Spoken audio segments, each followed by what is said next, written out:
കണിയാരല്ലേ? അതെ. ഞങ്ങളൊന്ന് സമയം നോക്കാൻ വന്നാ. വരിക. താ നോക്കിക്കോളൂ. 2:30 മണിയായി. പോയിക്കോളൂ. ഓ, സന്തോഷമായി. അതല്ല, ഒരു കല്യാണത്തിന് കുരുത്തം നോക്കി മുഹൂർത്തം മുറിക്കാൻ വന്നാ. അല്ല, പൊരുത്തം നോക്കി മുഹൂർത്തം കുറിക്കാൻ വന്നാ. ഇതിനൊക്കെ പകല് വന്നുകൂടെ?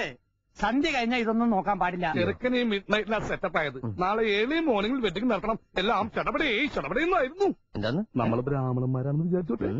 എല്ലാം പെട്ടെന്നായിരുന്നേ. എന്നാ പിന്നെ കല്യാണം കൂടി കഴിഞ്ഞിട്ട് മുഹൂർത്തം നോക്കിയാ പോരായിരുന്നു. മതിയായിരുന്നു. വെറുതെ മനുഷ്യന്റെ ഉറക്കം കളഞ്ഞു.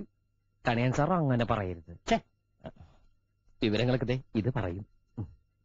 മഹാലക്ഷ്മി പാതിരാക്ക് വന്നാലും മടക്കി വിടാൻ പാടില്ലെന്നാ. മഹാലക്ഷ്മി ആരാ? മോള ഭാര്യ ആയിരിക്കും അല്ലേ?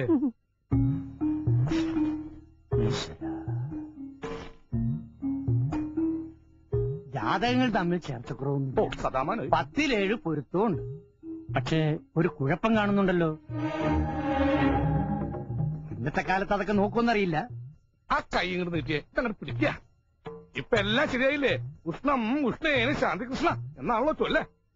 പുതിയ പഴഞ്ചൊല്ല കഴിഞ്ഞ ആഴ്ച റിലീസായുള്ളൂ.